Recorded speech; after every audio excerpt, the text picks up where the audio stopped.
ആ നിങ്ങൾ പോവാൻ ഇറങ്ങിയ 5:30 മണിയായ 6 മണിയാകുമ്പോ അവളെ എത്തും. പെട്ടെന്ന് പോയി വിളിച്ചോണ്ട് വാ. ഓക്കേ. മുടിയൊക്കെ ഭയങ്കര സ്റ്റൈലില് കോതി വെച്ചിരിക്കുന്ന, അതിന്റെ ആവശ്യമൊന്നും ഇല്ല.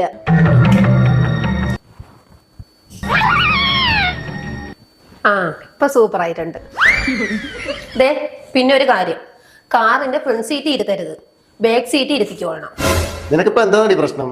നീയല്ലേ പറഞ്ഞ നിന്റെ ഫ്രണ്ടിനെ കൂട്ടിക്കൂടെ വരെ, എന്നിട്ട് നീ ഇപ്പൊ ഇങ്ങനെ വൃത്തിയായിട്ട രീതിയിൽ സംസാരിച്ച? ഒരു കാര്യം ചെയ്, ഞാൻ പോകണില്ല, നീ തന്നെ വിളിച്ചോണ്ടോ. പിടി ചാവി പിടി. ശരി വെയിറ്റ് ചെയ്യ്, ഞാൻ ഇപ്പൊ വരാം. ആ കാറിന്റെ ചാവി എടുത്താണോ? ബൈക്കിന്റെ ചാവി പിടി. കാറിലാകുമ്പോഴേ നിങ്ങൾ ഫ്രണ്ട് സീറ്റ് ഇരുത്തിക്കൊണ്ട് വരും, ബൈക്കിലാകുമ്പോ ബാക്കിലല്ലേ ഇരുത്താൻ പറ്റുള്ളൂ. എങ്ങനെയുണ്ട്? ശരിയടി, ഞാൻ പോയിട്ട് വരാം. Okay, super.